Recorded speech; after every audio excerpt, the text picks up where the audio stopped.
Well, hello! Woohoo! It is so good to be back home at a nice, stable internet connection that I don't have to worry about and stable equipment. Oh, wow, it is so good. Hello, Susan. Hello, Bethany. Damaris, I should say Damaris. Uh, but yes, it has been a crazy 6 weeks away from home, and it is always nice to be back. So nice. Hope everybody is having a great time the week before Christmas. Uh, Crazy holiday season as always. People shopping all over the place, and yeah, I hope nobody is forced to do that. Hey, Drew, glad you made it. And oh, Kat, hey, good evening. Thank you. It is really good to be home. Wow, yes. I'm still in the process of unpacking, so that's going to be a while. Oh, the best laid plans. So many things I intended to do on the road and try out, and a lot of them weren't possible. But I learned a lot, and I did make some things work. So it is definitely something to keep working on, and I will be trying to. Um, I'll have to be trying to see if I can make it even better in the future when I travel. Luckily, I'm not going to be traveling too much, at least for any length of time in the near future. So it'll be several months into next year when I start doing that again. So hopefully I can solidify everything and get my remote setup even more tight and good and stable. Yeah, it was an interesting process trying to figure out if my cell phone connection would be quick enough to stream. And what I noticed was in some places it would be. Like in New Orleans, not a problem. But in Austin, it wouldn't be a problem. In Houston, it wouldn't be a problem. But in some of the more rural areas, it's more of a problem. So, yeah, that's kind of the issue I ran into. And, oh, Chris, yeah, I was in Louisiana at the Louisiana Ren Fair for 6 weeks. And hey, Kurt and Kathy, good evening. Yes, it was an interesting time, to say the least. Uh, yeah, right, Susan. I was hoping with one of the maps I saw for Verizon was that they had 5G in the Hammond area on the North Shore, over there near where the fair site was. So I was optimistic that maybe that was one of those rural areas that they'd upgraded. And while technically they did have 5G, uh, they had the speed, they didn't have the bandwidth. And what that means was you could send things very fast, but not much of it. So if you have a lot of people using it at once, you have very little room to send stuff. And that's the problem. That is the problem that I ran into. Because, yeah, Susan, the maps, they're telling the truth. I did have 5G, and that gave me the theoretical speed of 5G, but it didn't give me the actual speed of 5G. So, but it was an interesting lesson, and I'm still glad I switched over to a new phone and a new plan, because I am saving money, believe it or not, by upgrading, and I have unlimited data. So honestly, that helped a lot with my internet connection in general. Just being able to surf and do some research and transfer stuff over and all of that, which was good. Yeah, it also allowed me to see the first 6 episodes of Cowboy Bebop. So it had a few advantages I wouldn't have had otherwise. But yeah, it's just a good learning experience. I mean, I brought a green screen in case that would have helped where I was going. Never had an opportunity to use it.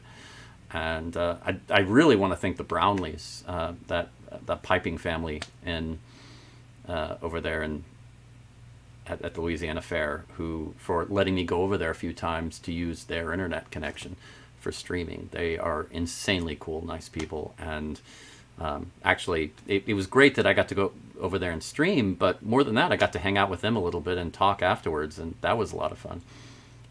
Because while I've talked to them before, it was kind of nice just to relax, sit down.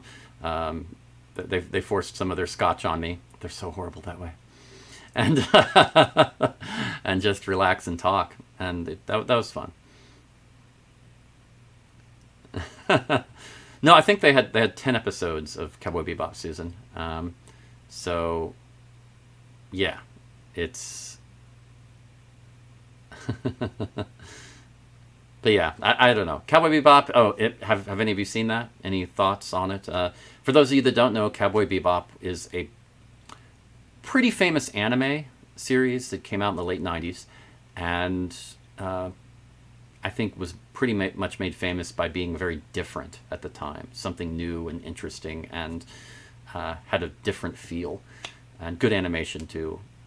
And they did a live action version. Um,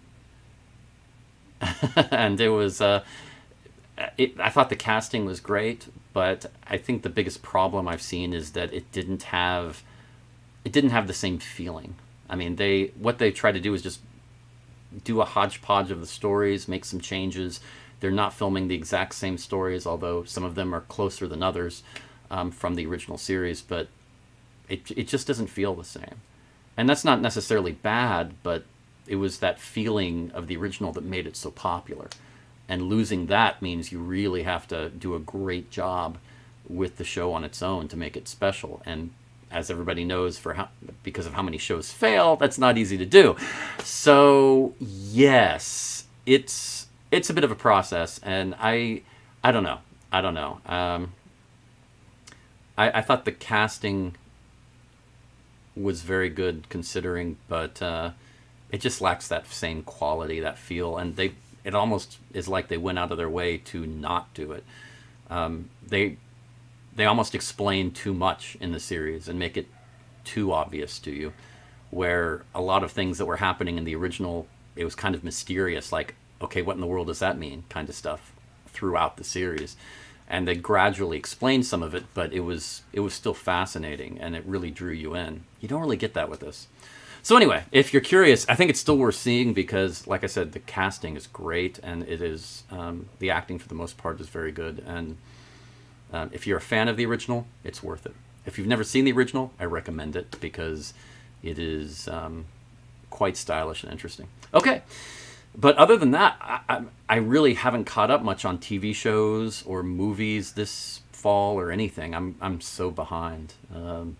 The only thing I've really seen is the new Dune movie, and that's about it. So I'm pretty far behind. Mm. Yes, Susan, yeah, Airbender is a good example. Very good example. Very good example. Yeah, not so good. And Damaris, you saw the old one. Well, that's definitely, it's worth checking out the new one. Okay. So, Andrew, you said it was great except, oh, Farquaad. Fair enough. Fair enough. Yeah. Yeah.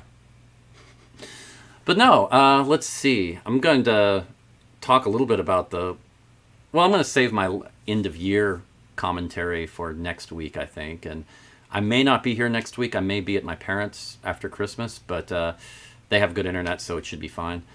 But yeah, worst case, I'll do it from there. But for this, I think I'm just going to talk a little bit about Louisiana because it is one of my favorite fairs that I've ever done. Definitely. It is it's a fun fair that has a good feeling to it. I think the design of it they did a lot of things right. For those of you that haven't been, it is mostly a circle that goes around a small little lake. And because of that, it actually feels a lot bigger than it is.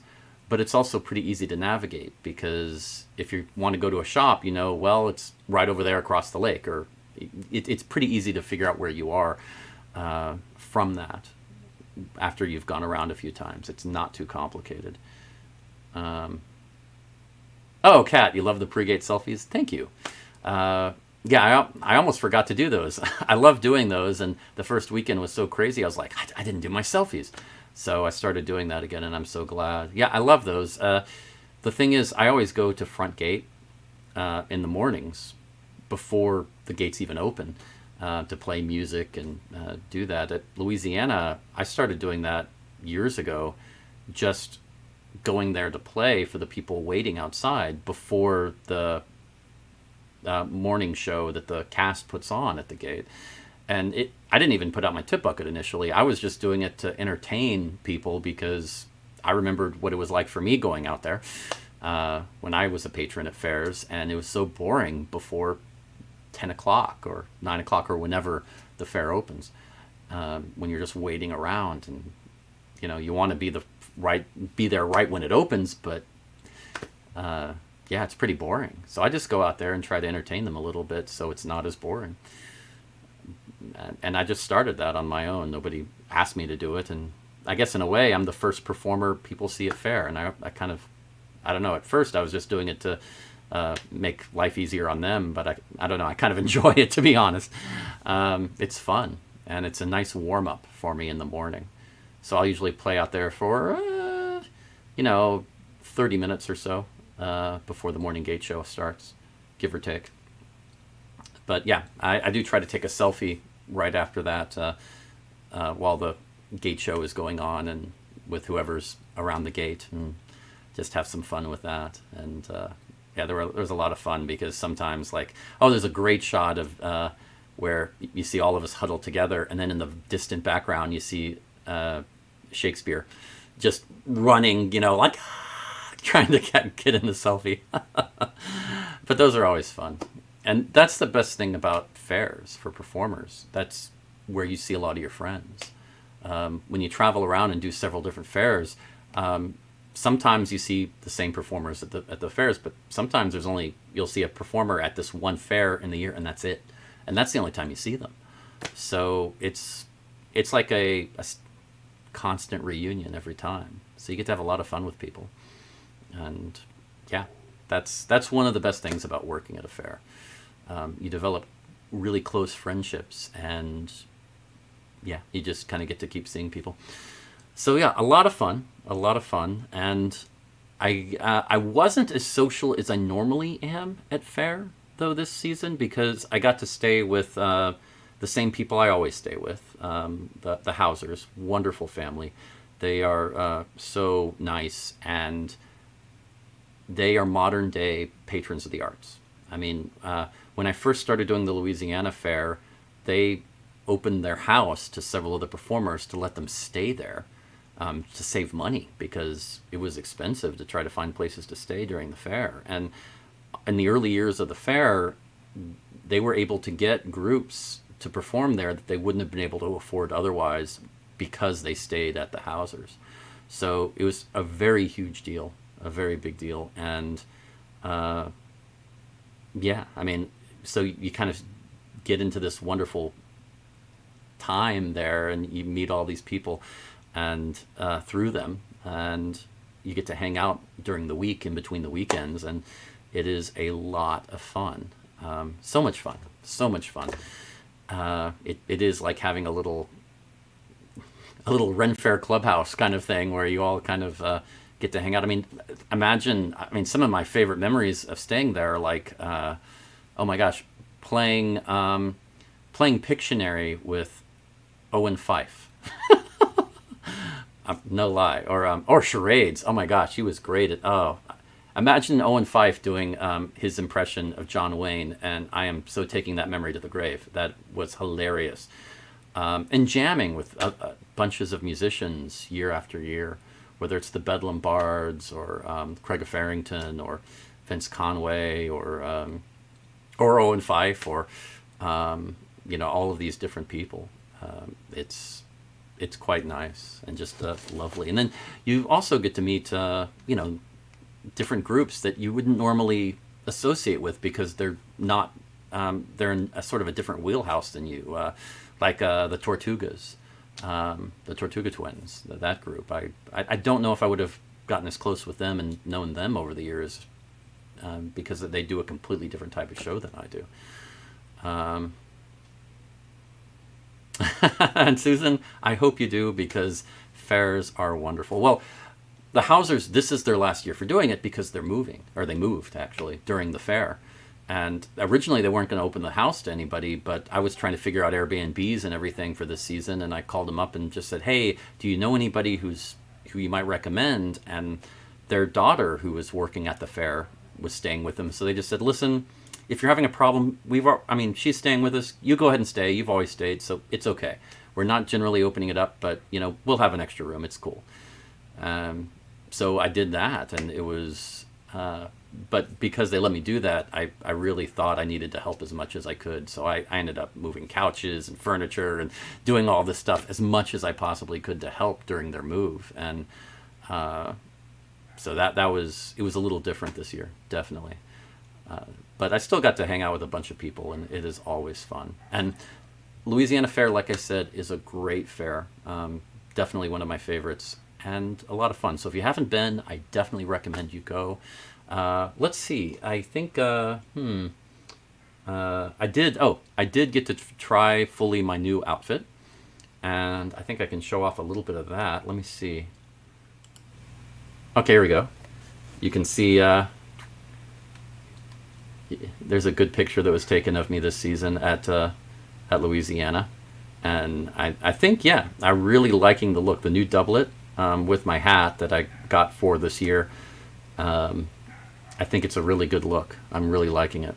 Thank you, Susan. I love the blue too. I think it goes great with my eyes, and it's a great look. I really like it. Now, what I did was I added the extremely bright, loud green pants, and this is at first I wasn't sure. Let me see if I can get bring this a little larger here.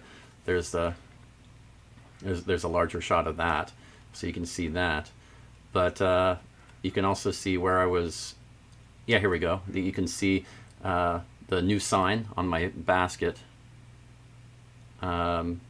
And it is, I think that went very well. People really responded well to the new signage, and that was great. And yeah, those are very green. Those are emerald green, bright green. Oh my gosh. So that is definitely interesting. Here's a better shot of the pants. You can kind of see them. That was at the tea shop there at Louisiana, and yeah, very, very green. I was afraid they were going to be too bright and too loud, but people said, "Oh, I could see you from clear across the lake," so I always knew where you were, and I kind of thought about that and realized that's probably a good thing. So yeah, I think that kind of works. And then and here I am playing at the end of the day with Vince Conway and Craig Farrington, and always one of my favorite times. Always one of my favorite times of the day. We just jam and play several songs and tunes. But yeah, you can kind of see the difference, and definitely we're all sporting very different styles. But I'm definitely going the bright route, and I think it kind of works. I'm liking it. If y'all have any suggestions or thoughts on that, please feel free to share. I would be interested. But yeah, I think that's I definitely kind of like that. But that's always a lot of fun, and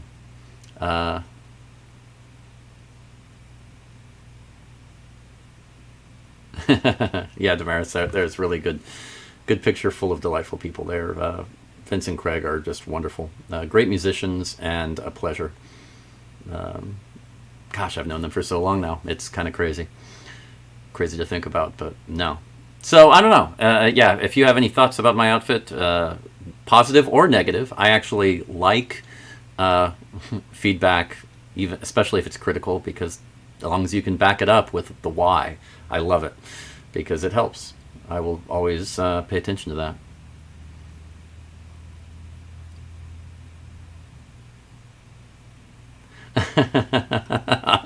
On my green screen pants, you're not wrong, Susan. That actually is a good point. That is not going to work well with a green screen. I hadn't really thought of that, but you're not wrong. They are kind of green screen pants. Yeah, I'm gonna have to have some green screen pants to wear in case I need to ever perform in front of a green screen. I have some stuff I could use, but I'll probably want to get something better. So yeah, that is a very keen observation, Susan. I appreciate that. That is good. Yeah, definitely. Hmm. Good point. Good point. Yeah, just make it invisible where it's just me and um, yeah, I could just lose the boots and have green go all the way down, so it looks like it's just my torso is floating. Uh, yeah, go the Hogwarts ghost route. I don't know, but no, I mean some of the other pants I've worn in the past are a light blue, and I actually really like them. They look good. I can't find that color anywhere, so I'm gonna have to have them made. I think I'll just do that and have those as an alternative, especially for green screen showings. But but yeah, I mean, I like the green so far, but I'm still trying to figure out if it's the right move. But it was an interesting experiment to be sure. Definitely interesting. Okay, well, okay, let's go ahead to 7 reasons. Um, because tonight I thought about it and I realized that there are no fairs going on this weekend, obviously, and we are now in official downtime. No Dickens events, nothing going on. I don't even think I mean, there might be something really small and obscure that isn't commonly known somewhere, but nothing I know of. So yeah, I thought a good 7 reasons might be 7 reasons time off from Faire is important, because it is. It is. And for people that go to Faire once every few months or something, I guess it may not seem that way. Um, I have heard about that, Drew. The in January, I have heard about that. I don't know much about it yet. Oh, Damaris, you're going through withdrawals. Aww, oh, that's a shame. Well, here's 7 reasons why it is a good thing. Um, so yeah, maybe this will help Damaris with you and Drew. So here you go. The number 7 reason why time off from Faire is important is it helps you appreciate it more, right?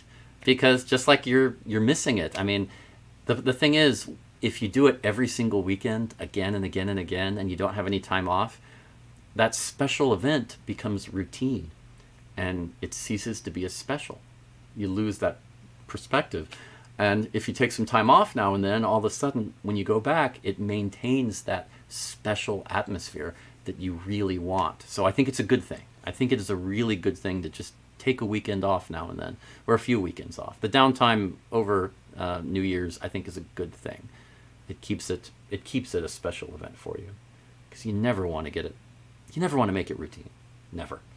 The number 6 reason, you can do other things on Saturday. Easy to forget, because for performers and cast, it becomes like a general, like Monday.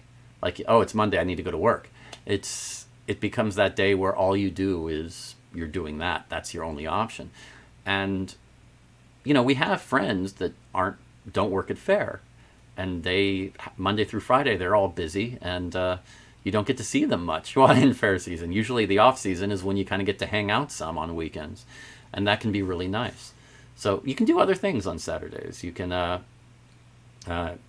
well, first of all, you can relax, but you can also do projects, do different things. It's great. But speaking of that, number 5, you can finally catch up on laundry, right? Because at the end of a long Faire season, you let a few things slide. Let's just be honest with it. Honest with ourselves on this. We can. It's okay. It's a safe place. We let a few things slide. So we can catch up and get ahead finally, which is very, very good. And let's be honest, more hygienic. Okay, number 4. Helps you plan on new garb, because when you've got to use it every week, you kind of stop thinking about it, but it lets you kind of back off. Just like what I brought up before, you get to look at what you're wearing, and you can start thinking, how can I improve it? Because you can always improve and change and adapt. So it gives you that opportunity to kind of step back and look at what you're doing.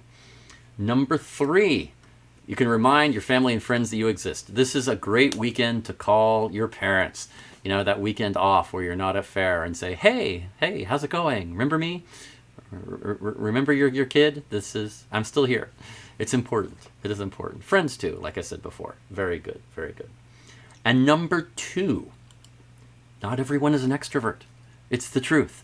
because going out and socializing weekend after weekend after weekend for it's actually surprises me how many people who work Faire are introverts. I play music with a lot of them. It's kind of nuts. They can handle it for a limited period of time, but after that they need to get away from people just to stay sane. A lot of that extrovert attitude that you see on performers, it can be a total act. They're not as much like that. They're forcing it. And I mean, it's not that they don't like you and all that. It's just, it's hard for them. Definitely. Yeah, Susan, you're right. I mean, it is, they are kind of someone else. But even so, even as someone else, it's taxing. Introverts, yeah, introverts, they need to get away from people now and then. And having some time off, always a good thing. Now, for me, I'm an introvert extrovert. I'm kind of half and half. COVID was not a problem for me, being away from people. Although with Life's Affair and everything and all the meetings I had, I was actually talking with people more than I usually do, which was odd, but it was all online. But yeah, I can be away from people for a long time and it's not a problem. I can be around people for a long time. It's not a problem. As long as I know that there's a light at the end of the tunnel both ways, where I know that after this period of time, I'm going to have some alone time. Or after this period of time, I'm going to be able to see people again. I just need to know that it's not going to last forever. Yeah, Susan, exactly. Oh, and Susan, Craig loves, yes, Susan, that's exactly it. You kind of need that quiet day. Monday, I usually do the same thing. But it for me, I just give 110% all weekend. I kill myself. I don't just do 4 or 5 shows a day. I'll do 13 or 15 or something like that events during the day, and I am wiped. So on Monday, I sleep in. I'm a vegetable. So that's a lot of it, but it does also help me relax a little bit. But yeah, I get that hybrid thing definitely too. Okay, and speaking of which, number 1, which I kind of touched on, sleep. Blessed sleep. Yes, because it really wears on you over time for a season. If you're doing 8 straight weekends, or something like Pennsylvania where it's like 11 or 12 or whatever they are now, 13 weekends, it gets crazy. You need just a veg weekend. It can be really nice. Yeah, right, Susan. Yeah, that's one thing I love about my parents is when I visit, they actually want me to relax. They figure that I'm exhausted, so they just say, "Hey, is there anything I can do? Anything you need, or want?" And they let me kind of sleep in if I want. They if I just want to watch TV all day, no problem. They, they're very accommodating that way. I cannot stress how lucky I am to have very supportive, understanding parents with what I do. They always have been. Very lucky that way. Mm. Right. Kat, yeah, 11 this past year and 13 to 16 the past. She's talking about the Pennsylvania Run Fair. It is, it's ridiculously long for a fair. Gotcha, Susan. Yeah, it is. Having supportive parents in what we do is very helpful, but I also know people who didn't, and that's one of the reasons they are where they are. It was kind of maybe partly a rebellious thing to go out on their own and do Faire, be very independent. But either way, we all react differently, I suppose.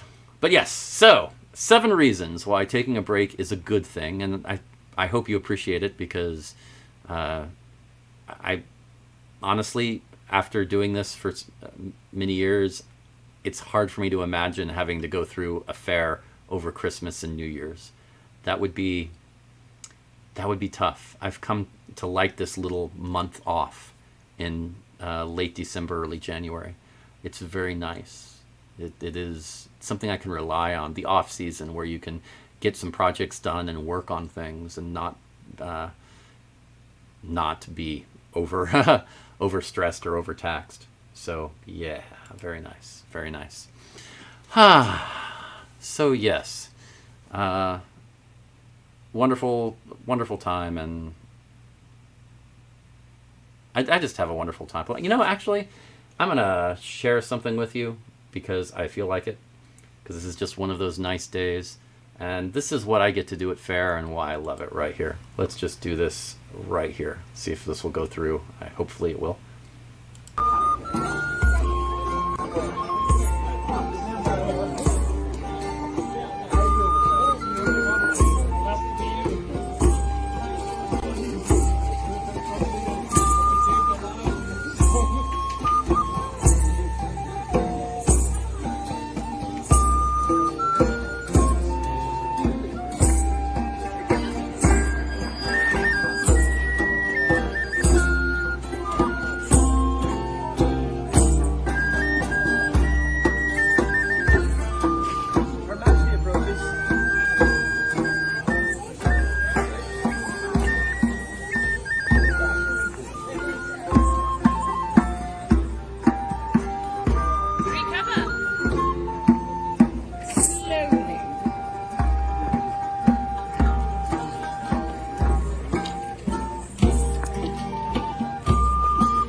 Yeah, that was just that was well, yeah, that was one of my favorite parts of the day at Faire too. That was at the morning after opening gate show. I would walk down and I'd meet Craig and we'd play a nice relaxing tune, and we've done that for several years. But this year, a few other musicians started joining us, and it's just fun. Usually some relaxing tune just to kind of get the morning started, and always fun. And we do that. You see a musician as you're walking around the fair, and they just say, "Hey, let's play a quick song together," and it's always fun. It's always fun to jam with others, and yeah. If you're a musician, you understand exactly what I'm saying. If you're not, then imagine just having a shared interest with somebody else that you get to enjoy, and it's kind of like that. But yeah, so always fun. It was a great time at Louisiana. Really enjoyed it. Sorry I missed a few weeks of this show with y'all, and I'll try. But it was a good learning experience, and I'll try to make sure it doesn't happen again. I think it definitely answered several questions I had about what was possible. So we will see. Oh yeah, Drew, magicians do that. Yeah, I totally get it. I saw some of that. There were a couple of magicians there, and I caught one of their discussions where they just started talking about really nerding out about magic, and it was actually really interesting. But you're right. Yeah, I have seen that. So always fun, always fun. So I'm gonna miss it, but this will be some good time off, and I'm not going to lie, Saturday, it may be Christmas, but I am going to sleep in. Oh my gosh, yes, I'm going to sleep in, like big time, and relax. And I hope all of you get to too, because holidays are great, but they can be way overly stressful and tiring. And I think the best holidays are the ones that aren't stressful and you get to relax. So I hope you get that for this Saturday, and if you don't, well, do your best to try to make up for it afterwards. That is always a good thing. Well, take care, and great to see y'all again, and I will see you next Monday, since now I'm back. Yay, I'm back. Feels good. So take care, enjoy, have a great Christmas, and as always, a fair life.